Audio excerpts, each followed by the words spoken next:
দুনিয়ার ভালোবাসা পাওয়ার জন্য যদি হাত কাটতে পারি, দুনিয়ার ভালোবাসা পাওয়ার জন্য যদি দুই বেলা না খেয়ে থাকতে পারি, কেন আমরা রবের ভালোবাসা পাওয়ার জন্য আজকে নামাজটা পড়তে পারি না? 5 ওয়াক্ত নামাজ পড়তে পারি না, তাহাজ্জুদের নামাজটা কেন পড়তে পারি না?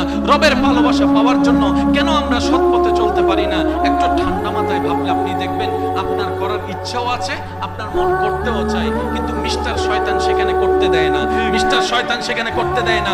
অনেক ভাইয়েরা আছেন, অনেক বোনেরা আছেন, আমার সাথে হয়তো একমত হবেন, আল্লাহর রহমতে মন নরম হয়ে অনেকে ফজরের নামাজ পড়ার জন্য মোবাইলে অ্যালার্ম দিয়ে রাখে, ফজর শুরু করব, ফজর থেকে নামাজ শুরু করব, যতই কষ্ট হোক আমি ফজর থেকে নামাজ শুরু করব, কিন্তু আর সেই অ্যালার্মটা কানের মধ্যে বাজে না, কানের মধ্যে শোনা যায় না, ওটাটা আর হয় না। কিন্তু ফুটবলের জন্য অ্যালার্ম দিয়ে যদি রাখা হয়, ফুটবলে অ্যালার্ম বাজার আগে তার চোখ খুলে যায়। পার্থক্যটা কোথায়? আমার তো রুম প্রতিদিনের রুমে, আমার ঘুম তো প্রতিদিনের ঘুমে।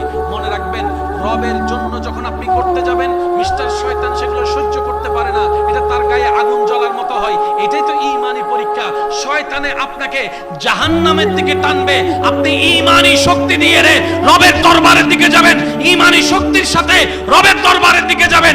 এটার নামে হচ্ছে জিহাদে আকবর। এটাই রবের সবচাইতে পছন্দ। বলেন না সুবহানাল্লাহ।